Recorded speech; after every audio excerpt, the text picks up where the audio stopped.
Dog Nation, Jackson Gennett's greetings and welcome to your daily dose of Donkey with Ginger. I have a really, really unique scenario for this week of Steelers talk. There's a Laskers, there's a Gingy, there's an offseason that has absolutely nothing to talk about going on. But boys, how you doing? Gingy in the house. Let's go. We got to talk about something, right? Punter? What do you think, Laskers? Well, we've been having a lot of punter issues, and this is Laskers in the house, but, we've been having a lot of punter issues, so I think I'm okay with it. Punter? I'm surprised Laskers is here and not drowning his sorrows after his Tampa Bay Rays finally lost a baseball game. I'm sorry, Laskers. I am. No, we're good. 13-0 at the start of the season. That's pretty good.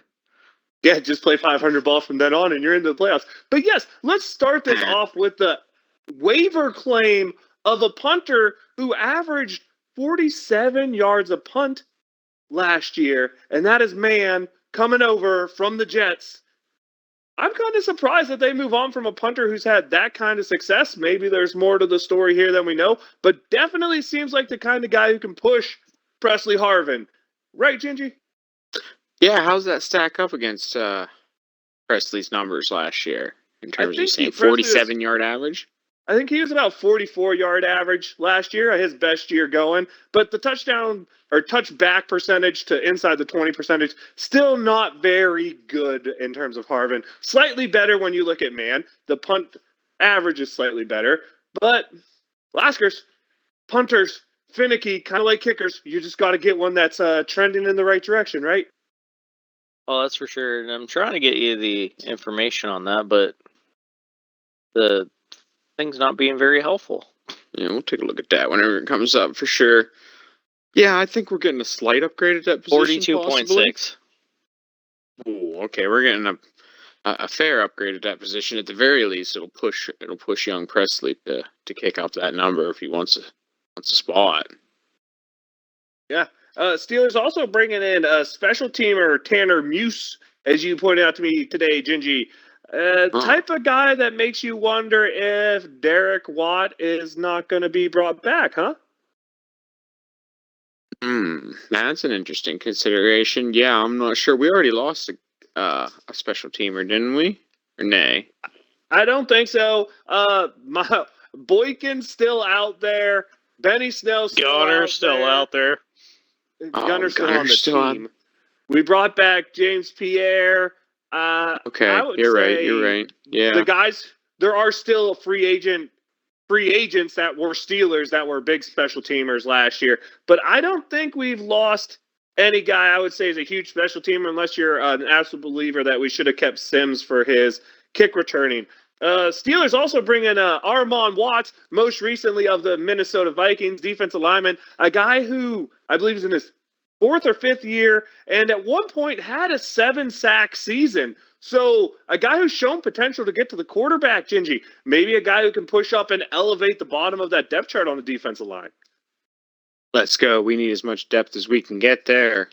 Very, very difficult in these times for a D lineman to get down for an 18-game season. So we need depth at that position, and we'll take who we can get. And Laskers, I'll go to you first on this one. Another story going around is that the Steelers might have been in contact with the Chicago Bears to move up to that number 9 overall pick. Do you have any name that you think the Steelers are looking at to get if they move up to that 9 pick? Is it going to be hope that Joey Porter Jr. falls that far? Is it going to be a trade up to get the offensive lineman that they want? Is it going to be a trade up to steal something none of us are thinking about? Maybe a pass rusher who falls farther than he should. What? Any thoughts on that rumor that's going around, or is that just, hey, that's off-season talk, people are doing business? Well, so I got 2 opinions on this. Who are we going to trade to get that position? And second is, unfortunately, it's going to be like a wide receiver that we're after. That's what I feel like we're going to do. That's what I feel like we're going to do. That's what we've always done. Is draft I hear you, and I'm wide honestly, receiver in the first round. I'm honestly not a fan of any of the wide receivers mocked early in the first round. Jordan Addison, to me, I watched him at Pitt. I loved him, but when he doesn't run a sub 4.40, he's too small to not be super fast. In the NFL, that doesn't work. Zay Flowers at 5'8" isn't built like Tyreek Hill. He's not going to survive the NFL. The only guy I think is worthy of a first-round pick, and this is a late first-round, early second-round grade for me, is Jackson Smith-Njigba out of Ohio State. I love the way he plays. I love the way he fits in the slot. And it'd be really cool to see him maybe fall to the second round and the Steelers get to bring him into Pittsburgh where his brother Kanan's currently playing for the Pirates. That'd be a kind of cool little thing there. But I really hope it's not wide receiver because there's not a wide receiver in this draft class that makes me go, darn, I want that guy. But is there any potential guys that you guys have seen? Wow, I just said you guys a lot there. Is there any potential draft picks that you have your eyes on, Laskers, Gingy, for the Steelers going forward, just in case we don't get your little take before next week? Gingy, Positions before names. Yeah, go for it. I don't know enough, so I have no position that I'm thinking that we need a draft right now. I'm positions before names here. I know what I see. I still feel like we're stacking up these type of journeyman guys on the defensive side of the ball. I think we're shooting for ourselves a big offensive guy, and I really hope it's a big offensive tackle. I don't know. There's a couple guys at the top of that list, but we would probably have to get to number 9 to get one of them. Not gonna lie. That is potential. Now, my question here, Gingy, is does right tackle, left tackle matter to you when making a first-round draft pick? Oh boy, it's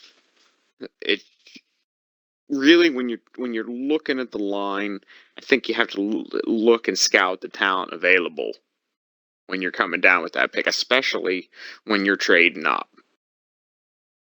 That's fair.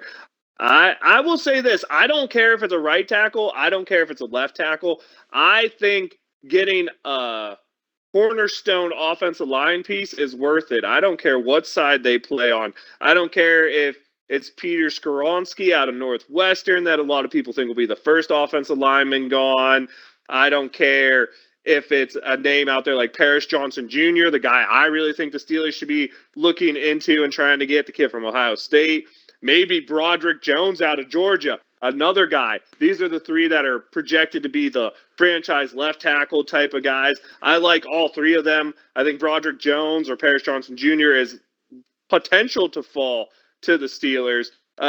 You're also talking out there other positions that have really good looking guys. There's some defensive linemen that you probably could get in the second round, but a name that I've seen more recently mocked to the Steelers is a guy who played right tackle. That's Darnell Wright from Tennessee, but he started at left tackle his junior year and put on that Alabama tape where he went against Will Anderson, a potential top 10 pick, and he just shuts him out while playing left tackle. So don't sleep on Darnell Wright being a guy who can move to left tackle. And then if it fails, he doesn't become a left tackle. He just becomes a plus right tackle type of guy. Big physical man mover, the type of line that Andy Weidel likes to build. Very, very likely the guy the Steelers have their eye on if they stay pat at 17, in my opinion, is right out there if you're a fan of offensive linemen, Gigi. Here. I like the sound of all that, Donkey, and I tend to agree with you. Cornerstone piece. Like I said, look at the value on the board. If it's left, it's left. If it's right, it's right. And build around it.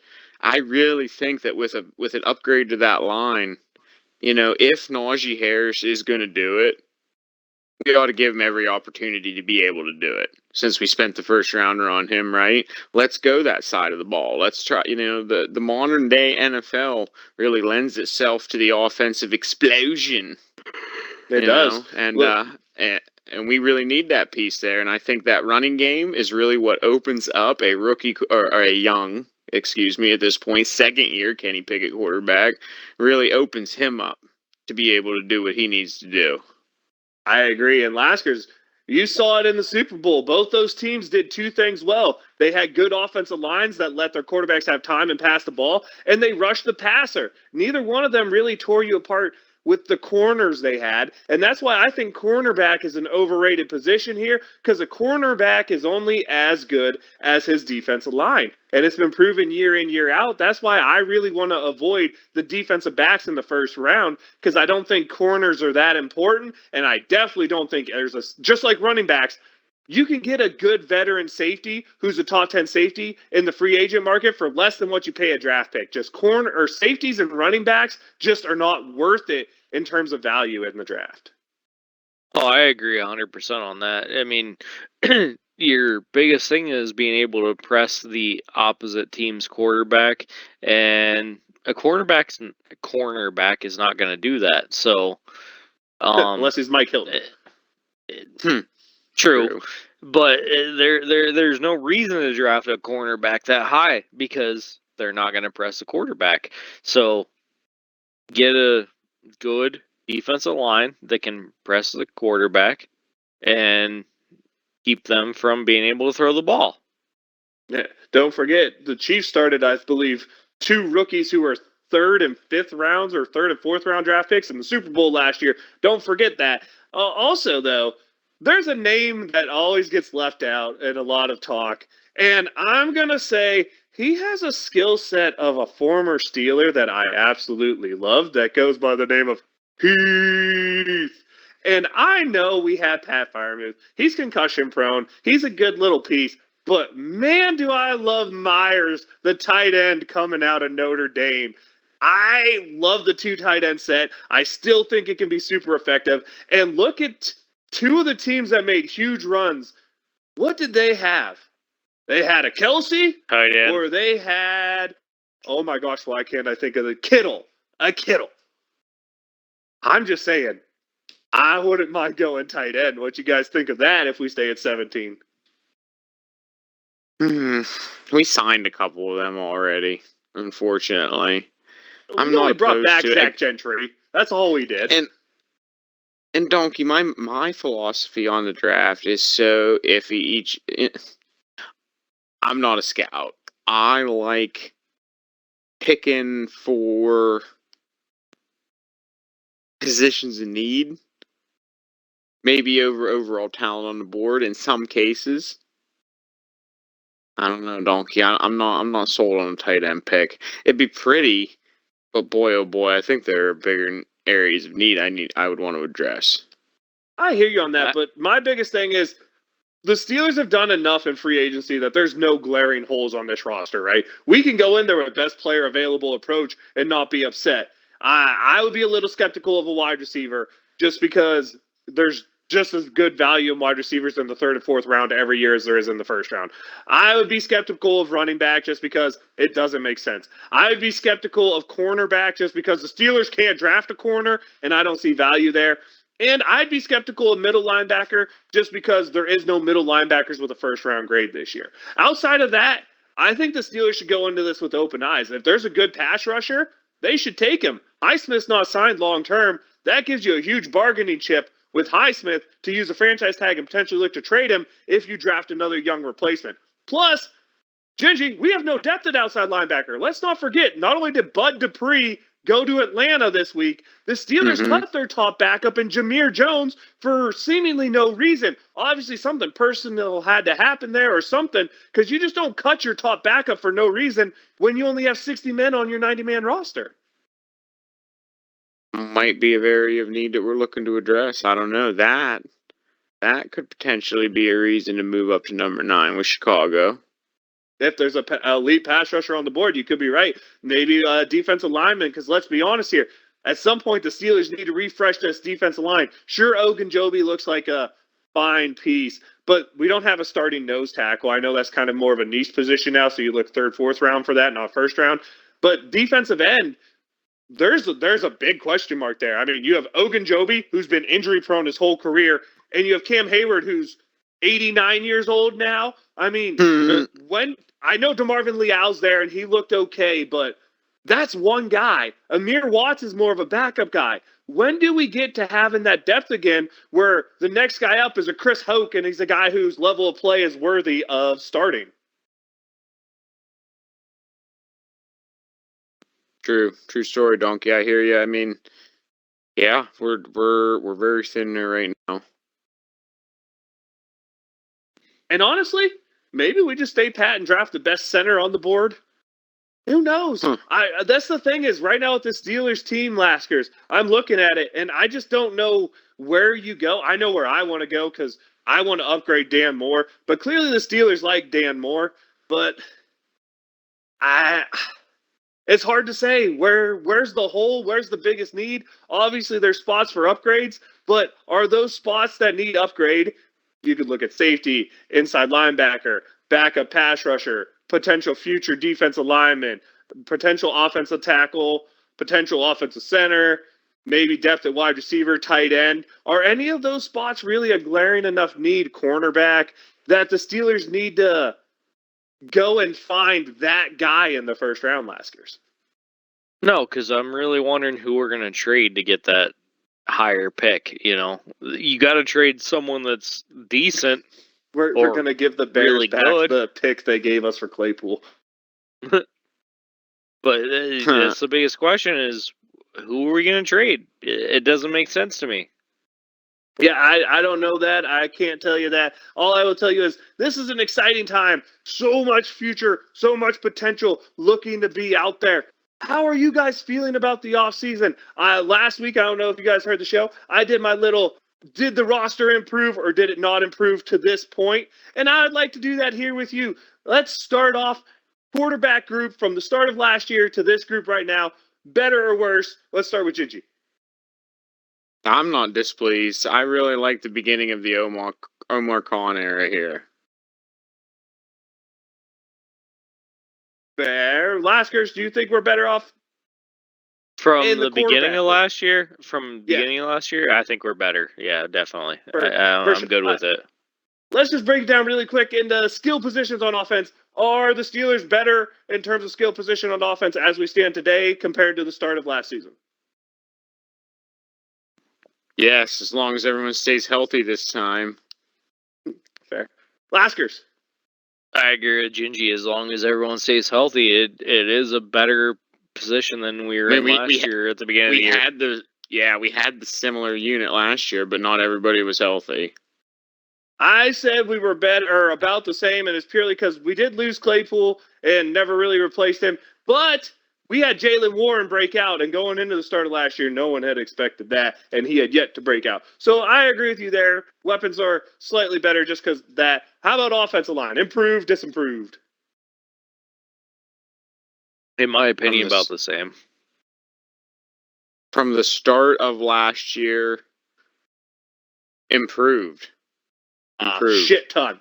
I agree. Isaac Seumalo replacing the worst lineman on the line last year, Kevin Dotson, is a huge improvement. And if Dawson decides to ball out, guess what? He's still here. Defensive side of the ball, let's start with the front seven. We'll just group them all together. Is this front seven better than last year's front seven? At the start of the year. So obviously this was pre-TJ Watt injury for your judgment base. Yeah, that's still questionable, though. I agree with Gingy. It's definitely still questionable, but it has been trending on the upward. I said it was worse because you have Ogunjobi with another year showing that he's injury prone, and Cam Hayward is fighting father time as rough and tough as he can, trying to hold on for dear life. Let's go to the secondary. Yep. Really, the big losses happened in the secondary. You lose two starters in Terrell Edmonds and, of course, Cam Sutton. Replacements are Keanu Neal and Patrick Peterson. Better today or better last year? Better last year. I agree. Those are definitely better last year.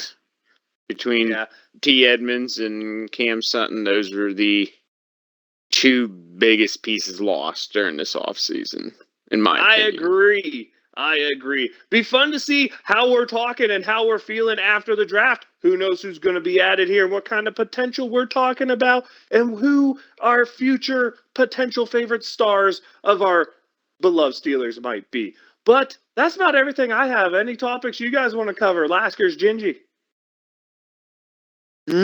I got nothing. I got a question for maybe switch. Am I allowed to throw a curveball in here, so to speak? Of course. With a curveball, you baseball boys, what's this pitch the clock thing all about? How's that going? It's the most amazing thing ever. You watch baseball and you don't have to fall asleep because stuff's actually happening. Maybe even I more actually important. agree with Donkey 100% on this. Nice. Maybe even more important than the pitch clock, which is kind of fun, is the fact that pitchers now only get 2 breakaways, I guess you'll call them, disembarkments when base runners are on. So they can only step off the mound or throw over to the base 2 times, because the third time, if they don't get an out, the runners get to advance.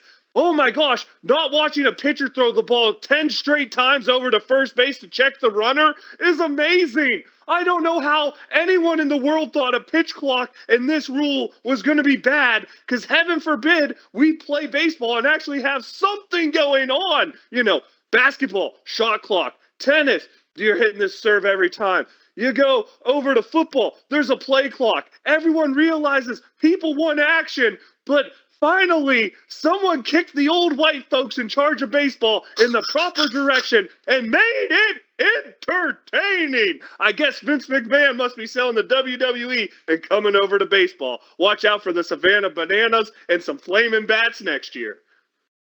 Dang, Donkey, Oh you man, hype, man. You almost got me I'm talked hoping into the watching the Savannah game. Bananas are in baseball next year. If you've never watched a Savannah Bananas game, you are absolutely missing out. That is entertainment. Well, that's a definite good sell for baseball. I might actually have to tune in and see what that's all about. 3 hours and 45 minutes really broke me before. Early returns was about a half It's an hour faster this 2:37. year, Laskers. 2:37 now versus about a 3:07. Yeah, I was to say it's about half an hour faster than last year, right? The Rays finished one game this year at 2:06. Now, the kind of weird rule that I'm not sure how I feel about is the shift ban. And the reason that I have a big problem with it, Laskers, tell me if you feel this, is so second basemen aren't even allowed to put their heels on the grass, or it's called a ball on the pitch, which is the dumbest thing I ever saw. And it actually helped the Pirates, because the Pirates had a guy strike out, but the second baseman was standing on the grass, so they called it a ball. I'm sorry, but I don't mind you keeping 2 people on either side of second base, but why in the hell is the second baseman not allowed to stand in the grass? Oh, I agree 100%, because the other thing that you probably missed is they made all the infields the same length now. Oh, they have to. You have to standardize that. No, if you're you gonna have that to. Stupid rule. You have to, and I agree. It's dumb because second baseman should be allowed to stand on the grass. Who cares if he's on the grass? It's not really going to make that much of a difference. No, and second baseman stand in the grass like going way back to the olden days, but that's neither here nor there. Gingy, thank you for that. I actually had a good time enjoying talking about that. Got me a little pumped and hyped. Anything else you'd like to talk about here? Oh boy, I don't know. I think that's a wrap. That works for me. I guess that means it's time for shout outs if you have one. Laskers, you can start if you have one. Oh, I definitely got one. Shout out to the Rays with 13-0 start. You know, we lost today, but you know, it doesn't matter. All that matters is now you guys are in history. Yep, tied with the Brew Crew, right? Yes, and one other team, I don't remember who it was. Gingy, do you have a shout out? Yeah, kind of a morose type of thing, but shout out Pittsburgh Penguins. Served the city very well. A 16-year playoff streak Was nice coming to an end this year. You know, we'll give them a shout out because everybody has it off here every once in a while, unless you're Mike Tomlin. Here we go. House got cleaned, Gingy. No GM, no president, no assistant GM anymore. They all got shafted. But well, I guess after that showing, that's how it goes. Yeah, when you make a trade deadline, all your trade deadline trades absolutely flop. Things are going to happen. My shout out has to be to just watching baseball, being entertained, and seeing Andrew McCutchen back in the Steel City where he belongs and playing really good baseball early on. Just fun to see. It was awesome to see. I actually probably already talked about all the opening night stuff, but it was fun to see excitement back with the Pirates, at least being competitive for the first week of baseball and trying to keep Steelers fans a little bit entertained since the Penguins flopped and the Steelers aren't doing anything till the draft. So, hooray for baseball. It's time to let you know I am the Viking Donkey. It's Viking_Donkey on Twitch and Twitter. Your daily dose of donkey with Ginger is where the Jackson Jennets can catch this fun content. We'll see what's going on. We're definitely going to bring you a post-draft show with Laskers and Gingy. Don't know if they'll be back pre-draft, but definitely post-draft to talk about the people the Steelers have acquired. Leave us a like, leave us a comment, leave us a follow. Tell us if there's anything you want us to cover. Tell us if you like some baseball content with Laskers in here, as he's definitely into that stuff. And since Gingy likes to talk on forced airs, we'll bring in some tennis content as well. Laskers, tell them where to find you. Whoop. Laskers everywhere, and I'm pretty certain I cannot talk tennis content. That's all Gingy. Gingy in the house. We hanging out. We playing games. We got all types of content, folks. Keep it tuned. We're 2 weeks away from the draft, and the Steelers are on the move, baby. Keep them towels warm. Wave them if you got them. Here we go.